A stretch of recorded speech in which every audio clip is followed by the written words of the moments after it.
সাভারে জাতীয় স্মৃতিসৌধে বীর শহীদদের প্রতি শ্রদ্ধা জানিয়ে ভারপ্রাপ্ত রাষ্ট্রপতি হিসেবে দায়িত্ব পালনের প্রথম দিনের ব্যস্ত কর্মসূচি শুরু করেছেন হাফিজউদ্দিন আহমেদ। বেলা 11:30টার দিকে তিনি জাতীয় স্মৃতিসৌধে পৌঁছান। সেখানে তাকে গার্ড অব অনার দেয় সেনা, নৌ এবং বিমান বাহিনীর সমন্বয়ে গঠিত যৌথ দলের সদস্যরা। এরপরে তিনি ফুল দিয়ে শ্রদ্ধা জানান। স্মৃতিসৌধে শ্রদ্ধা নিবেদন শেষে তিনি যাবেন রাজধানীর শেরেবাংলা নগরে অবস্থিত জিয়া উদ্যানে। সেখানে শহীদ রাষ্ট্রপতি জিয়াউর রহমান এবং সাবেক প্রধানমন্ত্রী বেগম খালেদা জিয়ার সমাধিতে শ্রদ্ধা জানাবেন তিনি। আনুষ্ঠানিক কর্মসূচি শেষে তিনি বঙ্গভবনে গিয়ে রাষ্ট্রপতির নিয়মিত দাপ্তরিক কার্যক্রম পরিচালনা করবেন।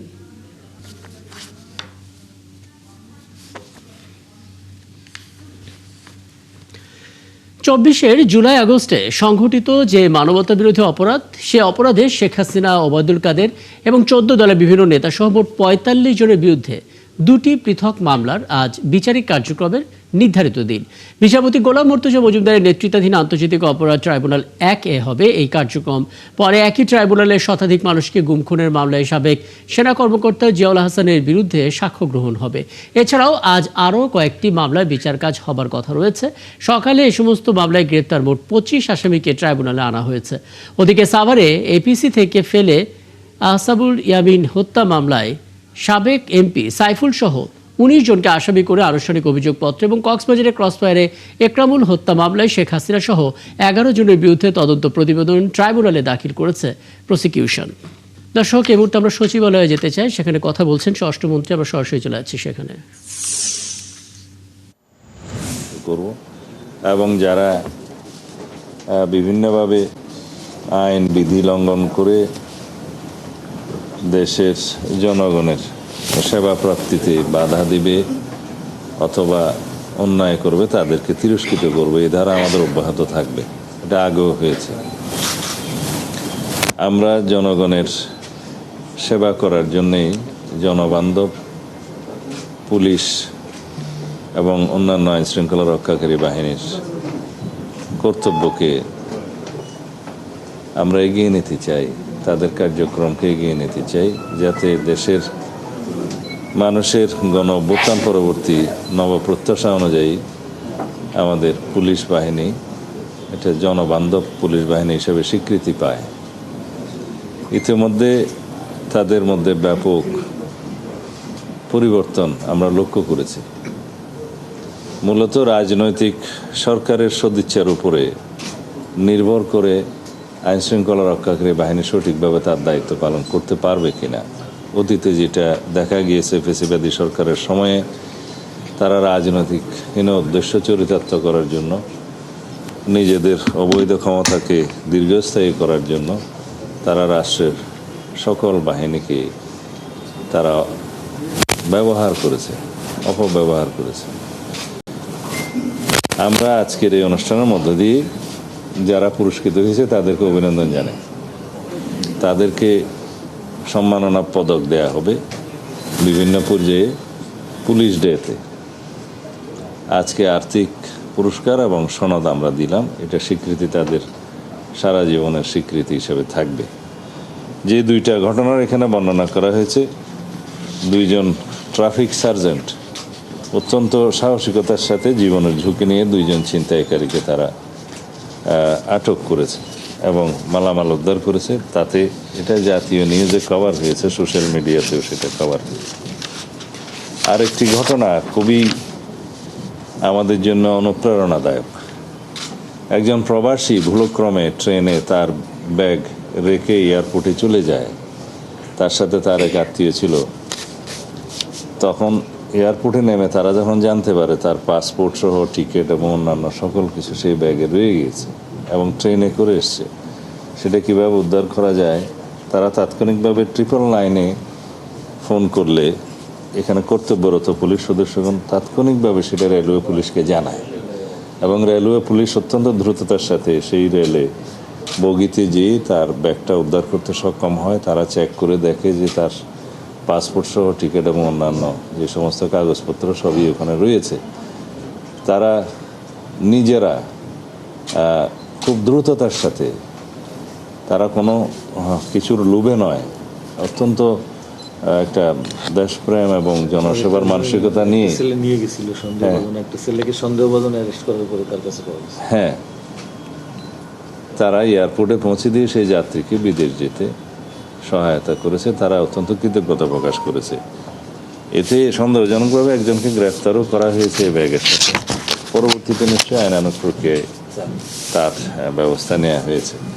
যাই হোক, এই ঘটনাটা এটাই প্রমাণ করে যে আমাদের সাধারণ মানুষ এবং পুলিশ বাহিনী পরস্পর সম্পর্কিত, এবং তাদের যে আন্তরিকতা এবং তাদের যে ইনফরমেশন ভিত্তিক যে সেবা দেওয়ার মানসিকতা, এটা আমাদের মধ্যে আছে।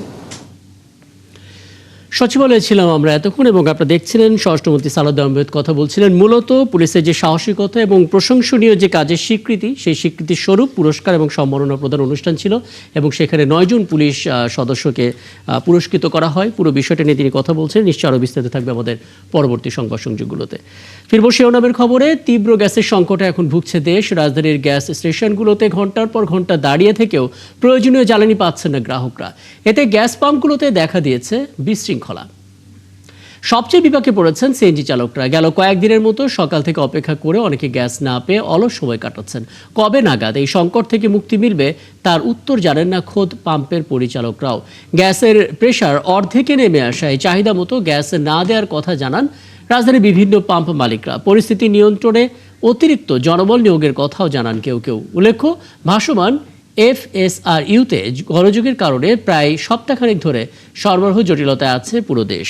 সিরিয়াল থেকে মেশিনের সামনে আসছি, মেশিন হঠাৎ করে মেশিন বন্ধ হয়ে গেছে।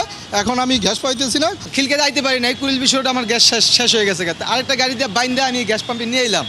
আইনে যে রয়েছি যে গ্যাস নিমু, এখন আমি যে আমার পকেটের টাকা আছে 100 টাকার গ্যাস নিমু, অন কি গ্যাস নিয়ে গ্যারেজে যাবো না কি করবো? গ্যাস দিতে পাইতেছি না, কোন দিকে যাবো আমি? ঢাকার শহরে কোনো পাম্পে আমরা গ্যাস পাইতেছি না, আমরা গাড়ি চালাইতে পারতেছি না। ম্যাক্সিমাম 15 PSI গ্যাস থাকার কথা, কিন্তু বর্তমানে এখন দুইয়েরও নিচে আছে। এই কারণে আমাদের 2টা মেশিন চলতেছে না, অটোমেটিক্যালি বন্ধ হয়ে গেছে। 2টা মেশিনে কমপক্ষে নিচে হলেও আমার 10 PSI প্রেশার দরকার। সেখানে আমার আছে 2-3 হলে মেশিনটা যখন আমি রানিং করি তো জিরোতে চলে আসে। যদিও গ্যাস 2-3 হাজার টাকা লাগে, ওখানে 200-300 টাকার উপরে আমরা গ্যাস পাই না। আমরা 1 ঘন্টা 1.5 ঘন্টা চালে আসার পরে দেখি যে আবার গ্যাস শেষ হয়ে যায়। গ্যাসে কোনো প্রেশার পাওয়া যায় না, কোনো উন্নতি নাই। আবার আমাদের 3-4 ঘন্টা লাইনে দাঁড়ায় থেকে আবার গ্যাস দিতে হয়। রাজধানী গ্যাস সংকটের আরো খবর জানতে চাই, যুক্ত হচ্ছেন সহকর্মী রাকিব জাবেদ।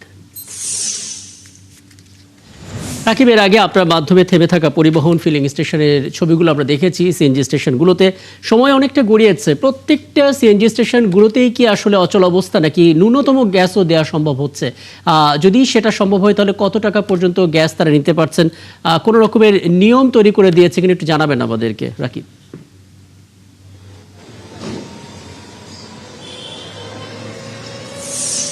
রাকিব, আপনি যেমনটি বলছিলেন, এখন পর্যন্ত আমি সকাল থেকে প্রায় 4টি গ্যাস স্টেশনে গিয়েছি। তার মধ্যে আসলে 2টি গ্যাস স্টেশনে গ্যাস দেওয়ার যে চিত্র, সেটি কিন্তু আমি দর্শকদের সামনে তুলে ধরেছি। এই মুহূর্তে আমি আসলে আছি মগবাজার যে গ্যাস পাম্প, সেখান থেকে প্রায় আপনার 1 কিলোমিটার দূরে একটা রাস্তার মধ্যে দাঁড়িয়ে আছি। এই পুরো লাইনটা যেটা আপনি দেখতে পাচ্ছেন আমার পেছনে এবং সামনের যে অংশটুকু, এরা সবাই কিন্তু আসলে গ্যাসের জন্য লাইন ধরে দাঁড়িয়ে আছে। কেউ 2 ঘন্টা, কেউ 2.5 ঘন্টা, কিংবা কেউ 3 ঘন্টা পর্যন্ত কিন্তু দাঁড়িয়ে আছে। এই জায়গারই একজন গ্রাহক আসলে, তিনি আসলে প্রায় 1.5 থেকে 2 ঘন্টা ধরে দাঁড়িয়ে আছেন। আমরা তার সাথে কথা বলবো, কেন আসলে তিনি দাঁড়িয়ে আছেন, কি জন্য দাঁড়িয়ে আছেন। আপনি আসলে এখানে কতক্ষণ ধরে দাঁড়িয়ে আছেন এবং আপনি গ্যাস পেতে আসলে কতটা সময় লাগতে পারে বলে আপনার মনে হচ্ছে? গ্যাস কখন পাবো এটা বলা যায় না, কিন্তু আমি এখন 2.5 ঘন্টা দাঁড়াই রয়েছে এখানে। বাংলা মোটর থেকে সিরিয়াল দিয়ে এই পর্যন্ত আসি, 2.5 ঘন্টা লাগছে, ঠিক আছে।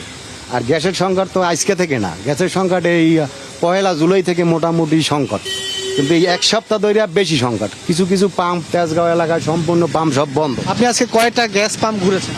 আজকে আমি 4টা গ্যাস পাম্প ঘুরে এখানে সিরিয়াল দিচ্ছি। আমাদের তো সরকারি গাড়ি, সিটিপি আমাদের কনফার্ম করা, ওখানে আমরা স্লিপে গ্যাস নেই, কিন্তু ওটা বন্ধ আছে 4 দিন ধরে বন্ধ। গত বুধবার একেবারে টোটাল বন্ধ, তাই আজকে 4টে পাম্প ঘুরে এখানে সিরিয়াল দিলাম। এই 2.5 ঘন্টা হয়েছে। পাম্পে যে কত গুণে যাবো এখন পর্যন্ত বলা যাচ্ছে না। আপনি আসলে শুনছিলেন যে রাকিব 4টা পাম্প ঘুরে এসেও কিন্তু তিনি আসলে তার যে কাঙ্ক্ষিত জ্বালানি সেটি কিন্তু পাচ্ছেন, অর্থাৎ তিনি সকাল থেকেই কিন্তু রাস্তার মধ্যে আছেন। এরকম কিন্তু শত শত যানবাহন চালকরা কিন্তু রাস্তায় সময় পার করছেন, অনেকে নাওয়া খাওয়া ভুলে নিজেদের যেই কাঙ্ক্ষিত যেই জ্বালানি সেটি পাওয়ার জন্য কিন্তু চেষ্টা করছেন। এর পাশাপাশি অনেকে আমাদেরকে বলেছেন, অর্থাৎ যারা গ্যাসের পাম্পের কর্মকর্তা তারা বলছেন যে যেই প্রেশারটা তারা আসলে সাধারণত গ্রাহকদেরকে প্রোভাইড করেন, অর্থাৎ আপনার 200 কিংবা 150-র উপরে, সেটি কিন্তু একেবারেই অর্ধেকে কিন্তু নেমে এসছে এবং সেটি আসলে কবে নাগাদ ঠিক হবে সেটির যথাযথ ব্যাখ্যা কিন্তু তারা আমাদেরকে এখনো দিতে পারেননি। রাকিব, ধন্যবাদ রাকিব জাভেদ। নিশ্চয়ই আপনার মাধ্যমে পরবর্তীতে আরও কথা হবে এবং আশা করি তখন পরিবেশ পরিস্থিতি কিছুটা হলেও ভালো তৈরি হবে। অনেক ধন্যবাদ যুক্ত হওয়ার জন্য। সহকর্মী রাকিব জাভেদ আমাদের সঙ্গে যুক্ত হয়েছিলেন, রাজধানীর বিভিন্ন সিএনজি স্টেশনগুলো চিত্র আমাদের সামনে তুলে ধরছিলেন। বান্দরবানের থানচি উপজেলার বড়পাথর এলাকায় নৌকাডুবির ঘটনায় নিখোঁজ পর্যটক জাওয়াদুল ইসলাম মাহিয়ানের মরদেহ উদ্ধার করা হয়েছে। রোববার রাজা পাথরে নৌকা ডুবে যাওয়ার ঘটনাস্থলে মরদেহ ভেসে ওঠে। স্থানীয়রা দেখতে পেয়ে বিজিবি এবং ফায়ার ডিফেন্সকে খবর দিলে তারা এসে মরদেহ উদ্ধার করে। গেল 24 জুলাই বিকেলে ইঞ্জিন চালিত একটি নৌকা ডুবে গেলে ময়মনসিংহের মাঝকান্দা এলাকার বাসিন্দা মাহিয়ার নিখোঁজ হন।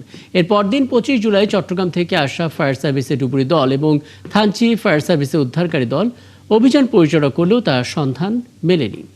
চলছে সংবাদ সংযোগ। সরাসরি সংবাদ অনুষ্ঠান দেখতে চোখ রাখুন একাত্তর ফেসবুক পেজ এবং সাবস্ক্রাইব করুন একাত্তর ইউটিউব চ্যানেল।